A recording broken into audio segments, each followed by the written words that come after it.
Des feuilles moches, des feuilles mortes sur la route.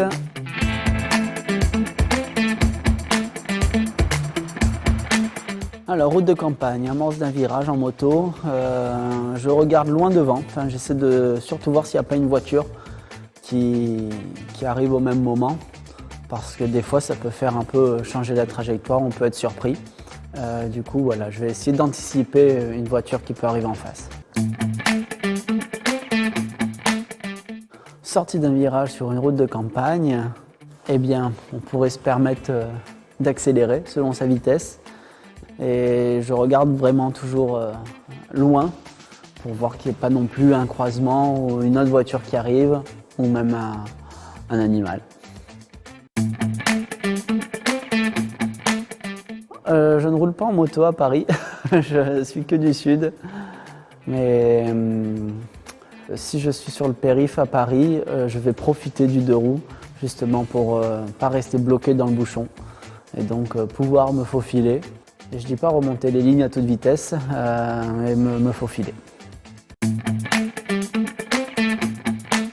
Pluie battante qui s'abat sur l'autoroute. Si l'aire d'autoroute est là, on s'arrête prendre un café. Alors des feuilles mortes sur la route, ça sera déjà redresser la moto, parce que c'est surtout en fait si on est dans un virage qu'on voit les feuilles, tendance à redresser la moto pour éviter de glisser. En tout cas, pas freiner ou accélérer dessus, essayer au moins de franchir les feuilles et ensuite de gérer sa moto.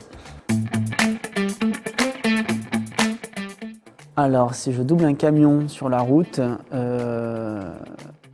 toujours bien regarder devant qu'il n'y ait personne qui arrive en face. Un camion, c'est long. Bon, une moto, ça accélère plutôt assez fort, du coup, ça permet de doubler facilement. Toujours contrôler bien autour de soi, qu'il n'y ait personne qui arrive, que ce soit derrière, devant. Sur les côtés, c'est beaucoup d'anticipation et voilà, ça sera du contrôle avant l'action. Route de nuit en plein hiver. Je roule en phare dès que je peux. Et du coup l'hiver, toujours essayer de voir si la chaussée n'est pas humide. C'est ça, je suis concentré là-dessus. Concentré sur mon compteur pour voir la température.